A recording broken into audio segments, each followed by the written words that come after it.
Halo semuanya, selamat datang di channel Autodriver. Toyota Vios generasi terbaru, dan sebenarnya kami sudah membuatkan video first impression lengkapnya, video first drive lengkapnya. Anda bisa klik linknya di atas, karena saat ini kami akan mereview fokus kepada review jangka panjang dari Toyota Vios generasi terbaru yang kini mengusung platform terbaru, yaitu DNGA dan dibuat oleh Daihatsu. Lantas bagaimana rasa berkendaranya, berapa konsumsi bahan bakarnya, dan bagaimana kinerja dari fitur unggulan yang diusungnya, yaitu Toyota Safety Sense-nya. Ikuti terus video ini.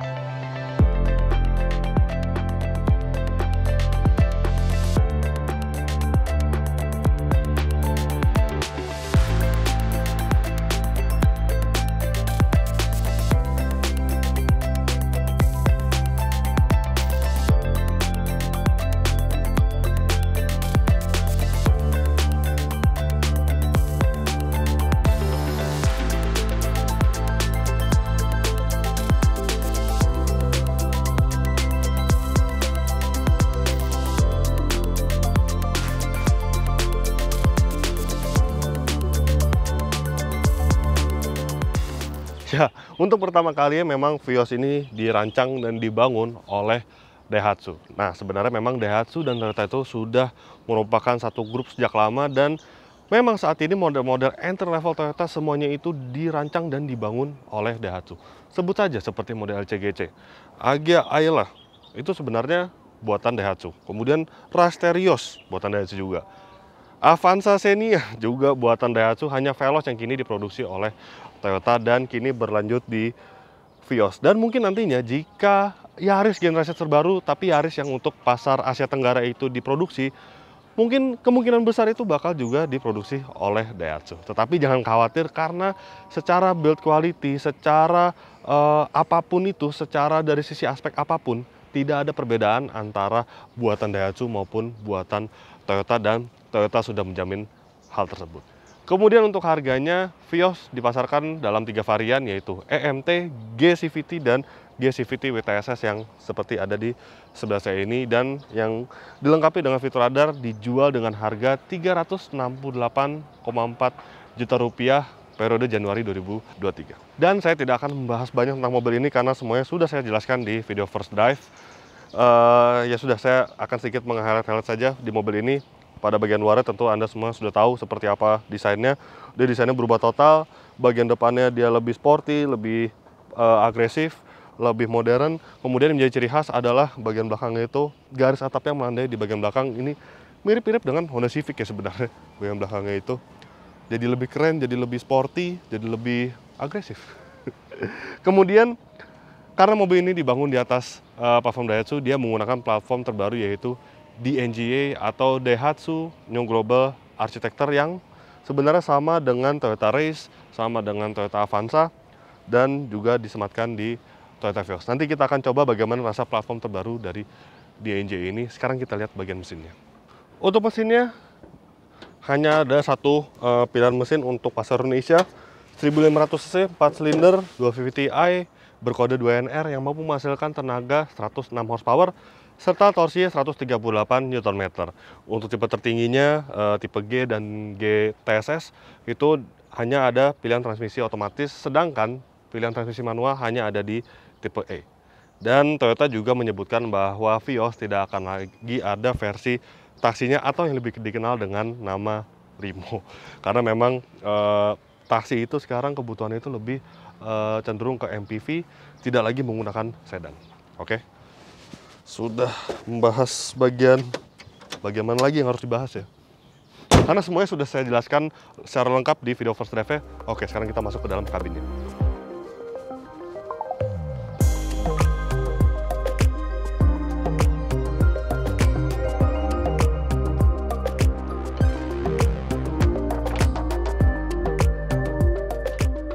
Nah, ini dia ruang kabin dari Toyota Vios generasi terbaru. Oh ya, untuk kuncinya sendiri, dia sudah menggunakan Smart Keyless Entry. Jadi Anda hanya perlu mengantongi kunci ketika masuk dan keluar mobil. Anda tinggal menekan tombol non fisik yang ada di bagian handle untuk membuka pintu dan mengunci pintu. Dan kunci ini seperti ini model kunci yang digunakan pada model-model Toyota terbaru. Jadi untuk menguncinya Anda perlu menekan bagian emblemnya, dan membukanya ada bagian tombol buka, dan ada juga tombol bukaan bagasi, tapi mobil ini belum electric tailgate maksud saya, jadi ini hanya untuk membuka saja. Sedangkan untuk membuka mekanisme masih secara manual. Kemudian bagian interiornya yang menjadi highlight adalah dia memang auranya itu berubah ya, total dibandingkan generasi terdahulunya. Dia ada ban soft touch di bagian sini, kemudian head unitnya juga nih layarnya cukup besar, dia floating seperti ini desainnya, AC sudah digital. Kemudian model-model Toyota terbaru tuh kayak gini bentuknya, dia konsol itu agak tinggi gitu, tapi jadi enak sih, jadi rasanya tuh lebih fun to drive gitu. Kemudian electric parking brake sudah dilengkapi dan dia dipadukan dengan fitur auto hold, nice. Kemudian sini ada tempat penyimpanan, center console, setir. Dia menggunakan desainnya sebenarnya mirip-mirip dengan race, tapi dia dibalut dengan kulit yang lebih baik kualitasnya, jadi lebih enak gitu untuk digenggam. Kemudian ada pedal shift. Nah, mobil ini dilengkapi dengan transmisi CVT, tetapi untuk membangkitkan aura sportinya dia dilengkapi dengan pedal shift. Padahal di mobil transmisi CVT itu sebenarnya pedal shift tidak terlalu pengaruh sebenarnya. Kemudian instrumen cluster dia sudah digital. Ini digitalnya ini sama gitu bentuknya dengan milik Race, milik Veloz, sama. Dia informasi cukup lengkap, dan untuk menambah kesan mewah, menambah kesan agar Anda tidak bosan untuk menyetir mobil ini, dia dilengkapi dengan 4 buah desain dari semua clusternya, ada 4. Ya sama lah seperti Race Rocky, kemudian sama seperti Toyota Veloz. Tetapi untuk bagian speedometernya dia masih digitalnya yang bukan yang full digital ya. Kemudian untuk bagian kanan ini, nah ini ada beberapa tombol, ada tombol traction control off, kemudian mobil ini dilengkapi dengan emergency braking assist. Dan ya, fitur dari mobil ini cukup lengkap, fitur radarnya maksud saya, karena dia Toyota Safety Sense itu meliputi lane departure warning, kemudian emergency braking assist, dan dia juga ada adaptive cruise control. Yes, nanti kita akan coba bagaimana kinerja dari adaptive cruise controlnya. Apalagi ya? Udah sih. Karena kami kali ini akan berfokus pada rasa berkendaranya, bagaimana konsumsi bahan bakarnya. Toyota Vios itu memang terkenal ya dengan efisiensi bahan bakarnya. Nanti kita akan tes apakah dia akan sebaik pendahulunya atau lebih baik lagi. Dan tentunya bagaimana kinerja dari fitur radar Toyota Safety Sense-nya. Oke, langsung saja kita jalankan. Let's go. Kami sudah melakukan first drive dari Vios ini. Dan pada kesempatan kali ini, kami akan menginformasikan bagaimana jika Vios dikendarai dalam jangka waktu panjang. Yang pertama, tentu adalah suspensinya.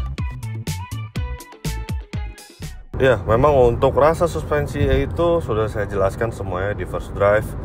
Dia empuk, dia jauh lebih lembut dibandingkan generasi sebelumnya. Dia itu bandingannya memang lebih mengayun gitu dibandingkan Vios generasi lawas, tapi waktu itu saya menjelaskan pada saat first drive di area yang terbatas ya, jadi memang saya bisa merasakan itu pada kecepatan yang tidak terlalu tinggi. Dan di kecepatan tinggi ini saya mencobanya di jalan tol dengan kecepatan 80 km per jam. Memang dia rasanya itu tetap halus, tetap lembut. Tetapi untuk handling sendiri memang terasa ada gejala body roll. Tapi tidak sampai ke tahap mengganggu, dia masih cukup tajam sebenarnya untuk pengendaliannya. Tetapi memang jika dibandingkan dengan pesaing utamanya, yaitu misalkan Mazda 2 Sedan atau Honda City Sedan, memang mungkin Toyota Vios ini rasanya tidak setajam rival-rivalnya itulah. Jadi memang Vios ini orientasi suspensi itu lebih ke arah empuk, lebih ke arah nyaman dibandingkan lebih ke arah pengendalian yang tajam. Tapi ya masih cukup positif dibandingkan generasi terdahulunya. Dan itu adalah hal yang rata-rata terjadi di penggunaan platform terbaru di NGA ya. Berbeda dengan TNGA yang dirancang oleh Toyota, itu dia bisa menghasilkan handling yang tajam, handling yang akurat, dan handling yang baik. Kalau di NGA ini rasanya itu ya dehatu sekali gitu. Ini rasanya itu memang mirip-mirip dengan Toyota Veloz, dengan Toyota Race yang sudah kami tes sebelumnya. Fitur radar menjadi senjata utama Vios generasi terbaru. Lantas, bagaimana kinerjanya?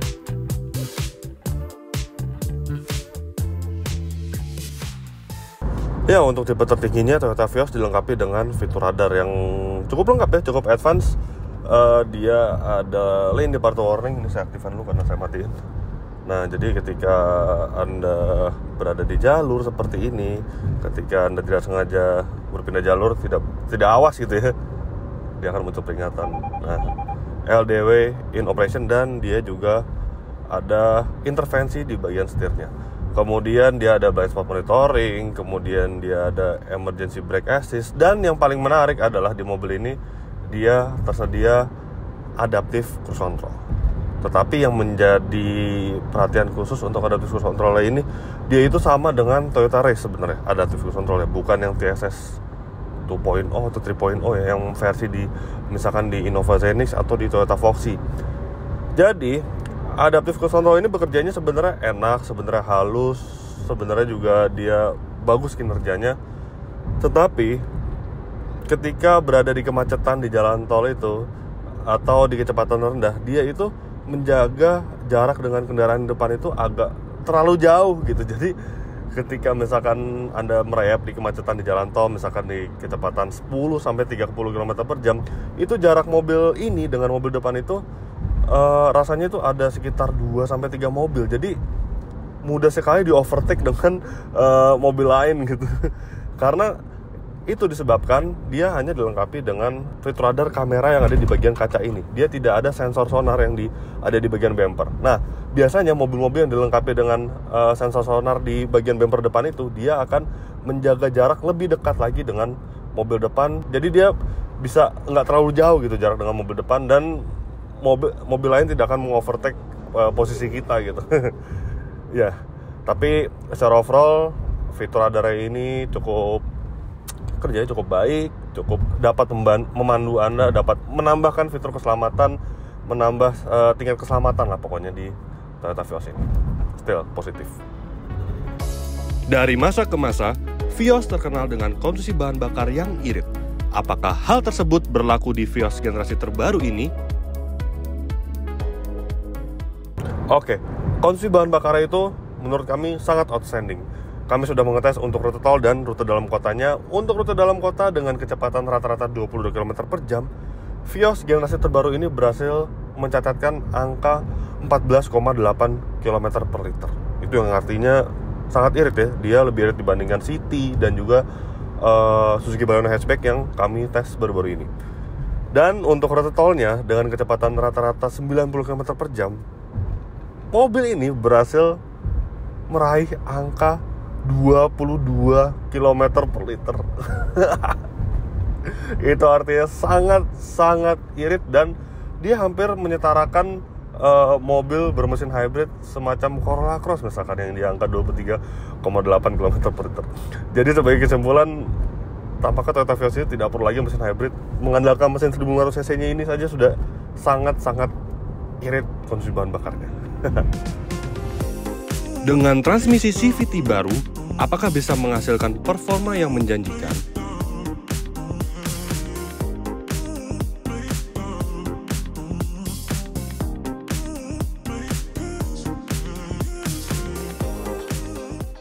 Untuk akselerasi sendiri kami menilai juga cukup positif. Dia tenaga mesin itu tidak yang paling besar di kelasnya ya. 106 dk atau harusnya 138 Nm.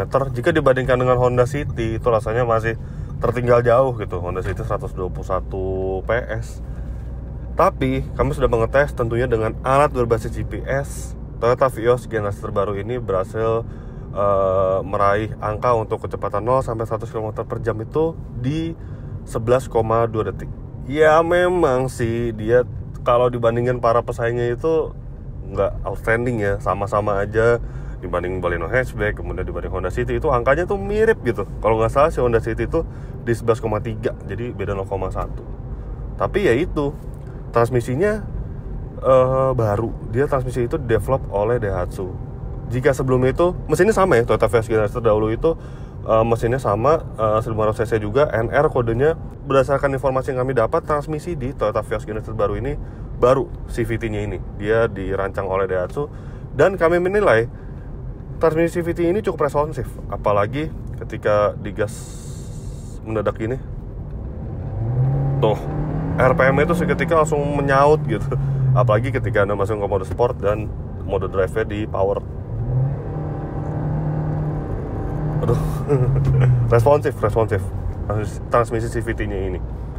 Tapi memang ada satu hal ketika kami merasakan saat di kecepatan tanggung, misalkan di 20 km per jam, atau dari berhenti nih, misalkan nih saya contohkan ya, dari berhenti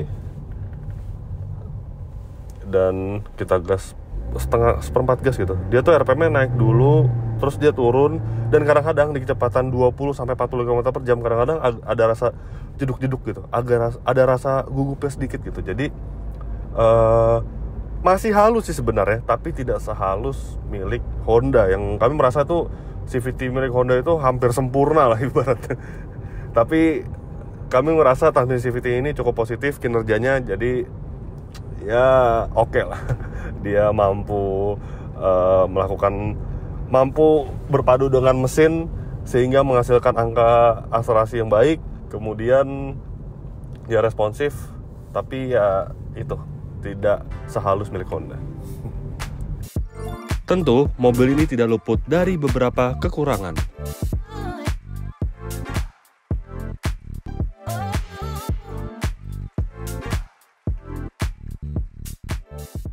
Ya, yang pertama adalah head unitnya ini sebenarnya desainnya oke sih.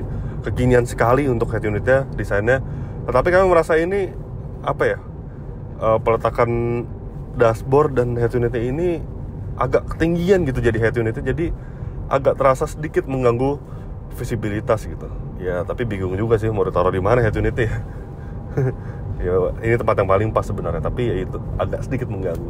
Kemudian untuk cup holder di bagian kanan ini tuh timbul bunyi rattle gitu sedikit di bagian cup holder ini ketika jalanannya itu agak tidak mulus ya, ada bunyi gitu.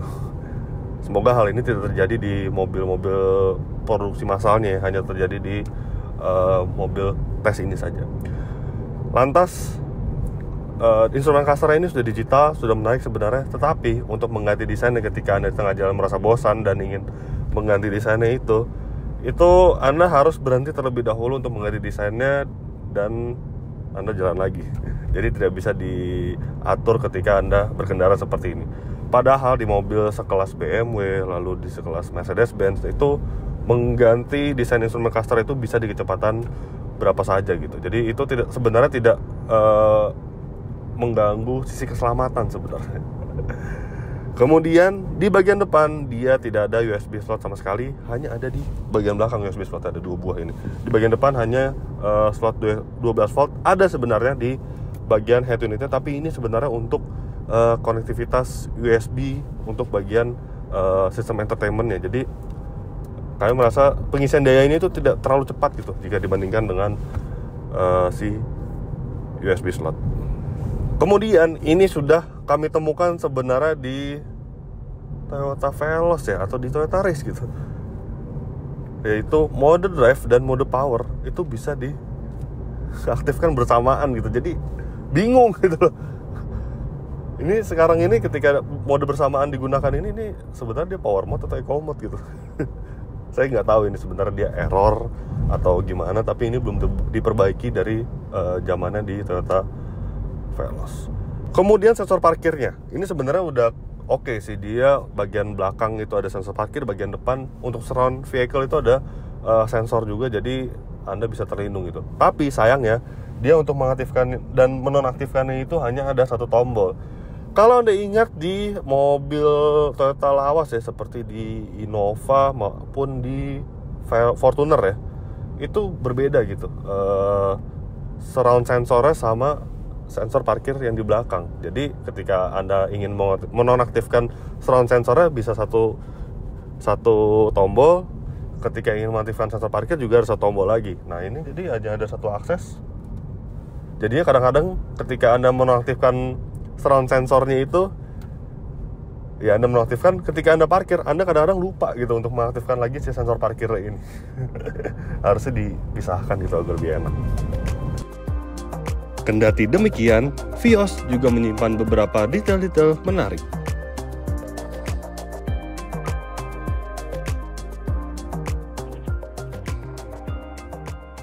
Yang pertama adalah instrumen kasarnya ini dia informasi cukup lengkap, average, current average, range, kemudian monitor dari fitur radarnya, kemudian warning. Ya ini cukup keren, cukup banyak gitu informasinya. Kemudian yang kedua adalah lampu sen belakangnya itu ternyata dia sudah dilengkapi dengan lampu sen sequential yang dulu itu hanya ada di Lexus ya, tapi kini sudah mulai banyak di mobil Toyota, di Veloz untuk lampu sen bagian depan, kemudian di Toyota Race untuk sen bagian depan, dan di Vios ini di bagian belakang dia cantik gitu kalau nyala. Kemudian head unitnya, sistem entertainment ini dia sudah dilengkapi dengan fitur konektivitas Apple CarPlay dan Android Auto secara wireless. Wow, keren. Biasanya itu fitur-fitur konektivitas di mobil Toyota itu, apalagi entry level ya, kadang-kadang suka ketinggalan gitu dibandingkan kompetitor. Tapi di mobil ini tumben-tumbenan lengkap. Tapi saya nggak tahu ya, di mobil ini, di mobil tes ini dia ada tulisannya pre-production hardware, not for resale. Nah, jadi saya jadi kurang tahu gitu, apakah di mobil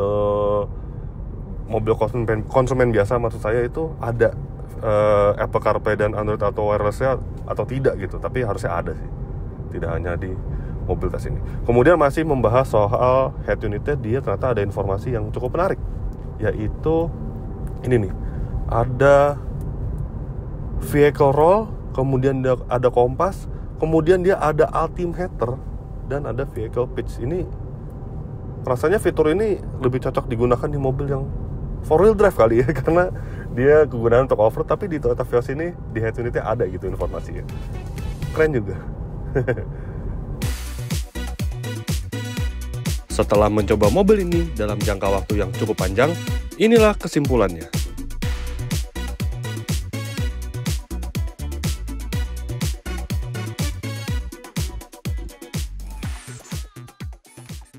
Ya beginilah jika Toyota Vios dirancang oleh Daihatsu ya.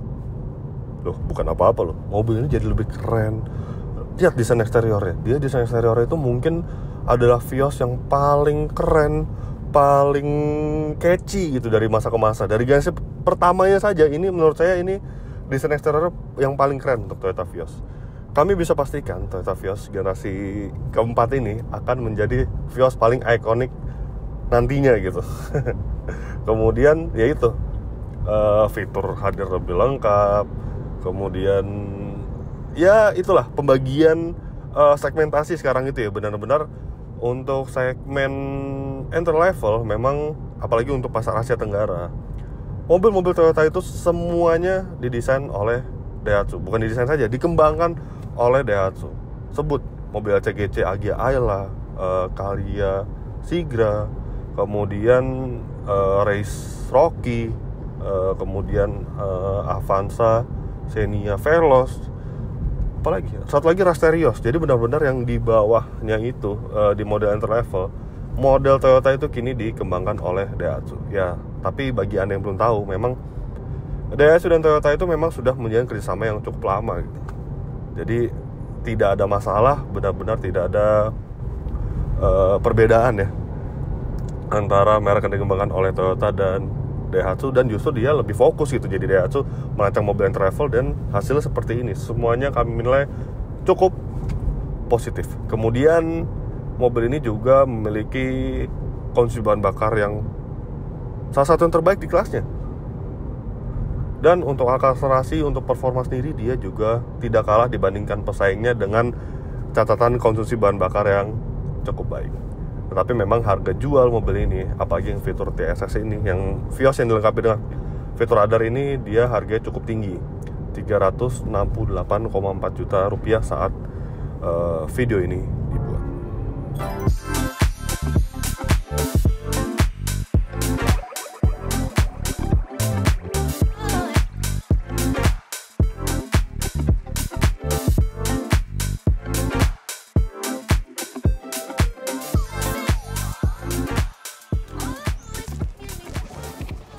Well, jadi begitulah hasil review lengkap kami terhadap Toyota Vios generasi terbaru.